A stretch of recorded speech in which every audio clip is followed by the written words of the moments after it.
Investigation करो, अगर मैं दोषी पाया जाता हूँ तो मेरे ऊपर भी कार्रवाई करो। तो सर विभाग कोई सुनने को राजी नहीं है। मेन मांग क्या है? सर मेन मांग हमारी ये है कि हमारी 2 बीघा जमीन की खोटाबंदी करा दी जाए, हमें न्याय मिल जाए। सर 3 दिन से धरना प्रदर्शन में, कल 4 तारीख से हूँ मैं, 3 दिन धरना प्रदर्शन है। अगर हमारी सुनवाई नहीं होगी तो फिर कोई आया नहीं? अभी तक कोई नहीं पहुंचा है सर। LIU वगैरह से भी कोई? सर LIU से आए थे, LIU से 2 अधिकारी जी आए थे, कल भी आए थे और आज भी आए थे सर।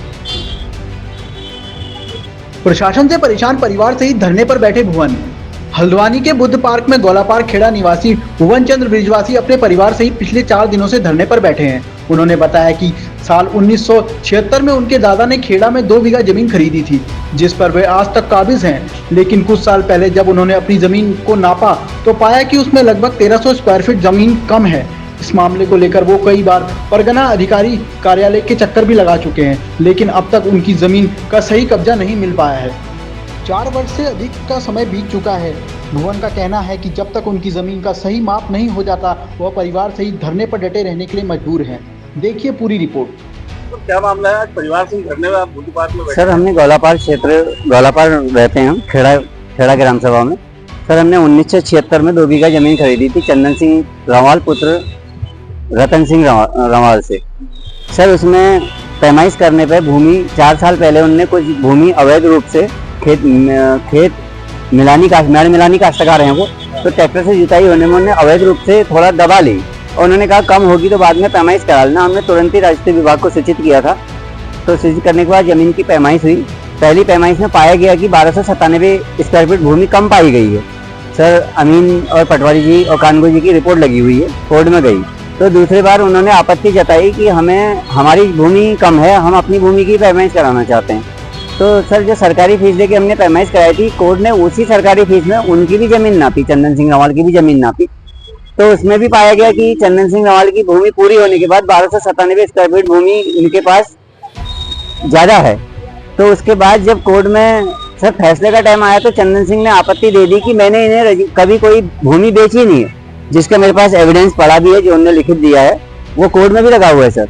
तो कोर्ट चाहती तो सर चंदन सिंह पे 420 का मुकदमा कायम करती या उसे दंडित कर दी, क्योंकि वो अपराधी है, अपराध कर रखा है उसने।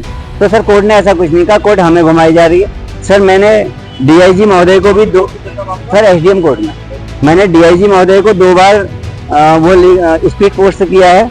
कुमाऊं कमिश्नर जी को 4 बार दे के आया हूँ मैं।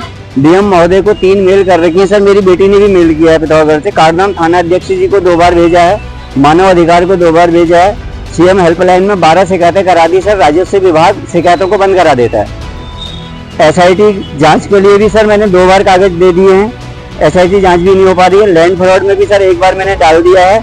माननीय अजय भट्ट जी हमारे सांसद पर्यावरण मंत्री रहे, इन्हें 3 बार मैं अपने हाथों से दिया है सर। 1 बार ब्लॉक में कोई कार्यक्रम था तब दिया, 1 बार रानीबाग पुल का निरीक्षण कर रहे थे तब दिया, और 1 बार और दे दिया सर। आदरणीय मुख्यमंत्री जी को 27 पर्सनल फोन में 27 कॉलें की मैंने। उस जमीन में कितने कब्जेदार हैं आप लोग? सर उस जमीन में हम 2 बीघा में 3 हिस्से हैं हमारे। सर मेरे पास रहने को मकान नहीं है। नाम क्या है उनका हिस्सा है उसमें? सर इनका हिस्सा है लीलाधर ब्रिजवासी, जगदीश चंद्र ब्रिजवासी, भुवन चंद्र ब्रिजवासी, रमेश चंद्र ब्रिजवासी, माता जी हमारी भगवती देवी। सर इसमें काफी हिस्से हैं, 2-2 हजार स्क्वायर फीट ये जमीन पहुंचती है। सर मैं सोचता था 1,000 स्क्वायर फीट बेच के मैं अपनी बच्ची को पढ़ाता। सर बच्ची मेरी पढ़ती है पिथौरागढ़ गर्ल्स हॉस्टल से, बॉक्सिंग में नेशनल पार्टिसिपेट तक है। सर बेटी कह रही मेरी पढ़ाई छूटेगी तो मैं घर छोड़ दूंगी, तो इसीलिए मजबूरन मैं धरने प्रदर्शन में बैठ रहा हूँ। सर बच्चे ही मेरे घर छोड़ देंगे तो मुझे घर से क्या करना है फिर?